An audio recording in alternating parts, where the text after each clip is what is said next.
Hi, Miss Sandy. I just wanted to let you know that I did not just try to ignore your comments and all of the beautiful gestures that you left on Sunday night or like just like over the past week, but I I am in the emergency room or I'm in the hospital, and I was told that I have up to five major um in, oh, that I have five major infections going on right now.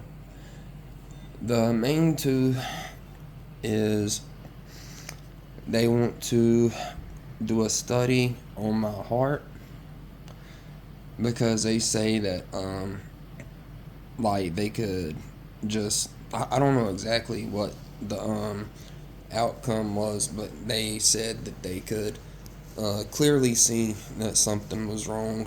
And it's just, to me, if people would have taken me serious the past year and a half, I would have probably never wound up in this spot. But that's what happens when people don't believe you. And so I didn't get to go to Taiwan. Um, I actually came to the hospital um, on Friday night and was hoping that it would just be a very, very bad UTI or something. But supposedly, when it comes to the major infections, it's like I said, they say there could be something wrong with my heart or like not enough blood flow to my heart. And just when it comes to um, just anything, when it comes to me, up until today, I literally couldn't like speak. Um, and every time I tried speaking, it was it basically sounded like I wasn't even there because honestly, I'm not gonna lie to you. Honestly, it sounded almost like I was just out of my head, like insanely high on hard drugs. And I told the doctor as soon as I got here that I don't do hard drugs. The only thing that I do is just smoke marijuana, and that's because they sell it at the gas stations here. And so I told that to the doctor here, um, and he was okay with that. But uh, then this morning I was told that I needed to start fasting because this morning the lady who came in at 9 o'clock, right when my breakfast was getting here, all I wanted was a couple of sips of coffee because I've been up since 3 a.m. Because here, every hour or every 20 minutes, they are knocking on your door asking for more tests to be done or asking for um, just any kind of things like vitals, blood test. I don't know, so many things.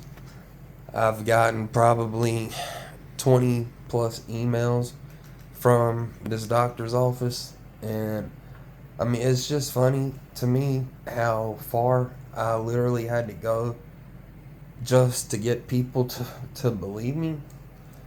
And when you're a 38-year-old man, that's hard. Like, it's hard to try to tell people the truth, and they just don't want to accept it. They want to see it the way they do, and it's just like, I'm not gonna lie. I'll say this like out loud on Facebook. If I could find um, recreational drugs, I'm not gonna lie. There's a good chance that I would probably start them because at least that way I could control how bad my pain is instead of just being locked down and not being able to do anything. I haven't been outside since Friday. Um, and just, it's like I said, everybody here has been basically treating me like a fucking kid.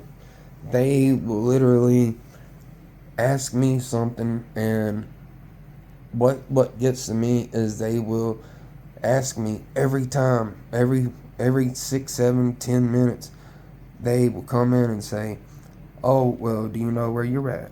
And I said, "Yes, I'm in Greenville. I'm at the Greenville Hospital in Greenville, North Carolina." And um, then he asks, "Do you know like what year it is?" And I'm just like, 2024. And he said, "Do you know why you were admitted to the hospital?"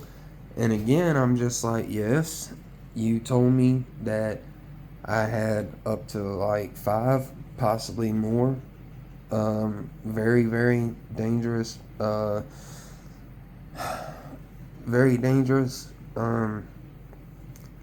infections."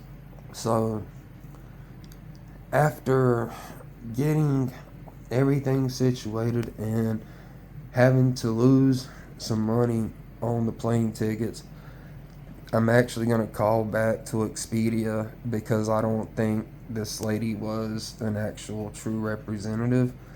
Um, just because, like, I've never heard of the policy she was trying to tell me before, when I was just on the phone with a guy named Moses for like 30 minutes, and he had gotten everything down to where we could postpone our trip until next month and nothing would be touched at all. And so I was like, "That's perfect." And he put me on hold again. And for some reason, my phone ended up just not ringing. Um, I didn't hear the call. So, um, yeah, like the number was blocked because I had no idea whose number it was. So I just had to leave it at that. But the lady, she said, until I hear back from her, do not talk to anybody else. And that's where my red flags come into play, because I bought the insurance to bypass all of this just in case something happened. And for once, something happened. And when I was reading her, like, the rules and regulations, it said plain as day that I was good to go. It's like I said, she just did not take me serious at all. She ended up, because I had to call back. And when I called back, I said, "Is there any way you could please switch me to a gentleman that I just spoke with? His name is Moses." I was just like, we were on the phone, and I said we were about 4 minutes away from being able to book our trip for a month out. So, yeah, we lost money on that, or I did at least.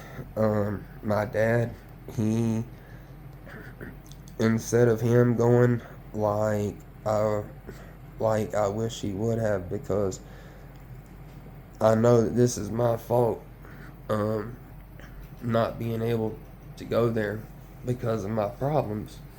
But it's like I said again, if people would have started believing me in the end of 2022, then I wouldn't be in this position, because they have told me that I've had these infections for a long time.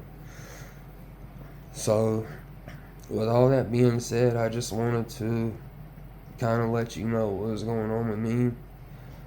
I mean, I was even told by the doctor that I seen, he was just like, "Well, you're going to be signing yourself out, without our permission, like you're signing yourself out." And I was just like, well, I have to. I said, I've got too much stuff to take care of in between now and tomorrow when I come back. I was just like, I am coming back. And this lady just, she just couldn't get it in her damn head that I was coming back. And on Friday, I was here. And when we were coming up to the ER, she was outside. And she was like, "Are you Mr. Jen?" Because I'm the only one in a wheelchair. And I was like, "Yes, ma'am, I am." And she told me that she had already went ahead and gotten all my papers ordered, that I had a room, all this stuff. But I did not get out of here. Yeah, it was just screwed up. I didn't get out of here till really, really late. And so that's why I just want to jump on here and let you know why there haven't been any videos of going to Taiwan, because I'm sadly stuck here in the United States. But I do plan on getting things figured out, and somehow I'm going to find a way to move forward. And like I said, I'm going to end up having to call Expedia back and see what I can do, because I just got the wrong feeling when she said, "Do not talk to anybody else." So Bear, he's okay. He's at home with my dad. My dad, they should be here in about 15-20 minutes. So I'm gonna get off here and try to call Expedia right quick to see if there is anything I can do when it comes to this trip. But yeah, I just had to let you know what was going on, and I'm so very sorry for not responding sooner. But when I get an update, if I do get an update here, then I will definitely let you know. And you are definitely one of the people that I'm keeping in the loop when it comes to what's going on with me. So, like I just said, I just wanted you to know what was going on, so that way you didn't have to worry or think that something might have happened. But I'm gonna get off here. I hope you have a great rest of the day, and I just hope that things can start looking better for me. But thank you for everything, for your words of kindness, and just knowing that I have somebody who does believe in me. It makes me care. But it just feels like a lot of other people don't. But okay, I gotta get off here if I gotta fix this Expedia stuff. But I hope you have a great night, and I will update you as soon as I know something. Have a great night.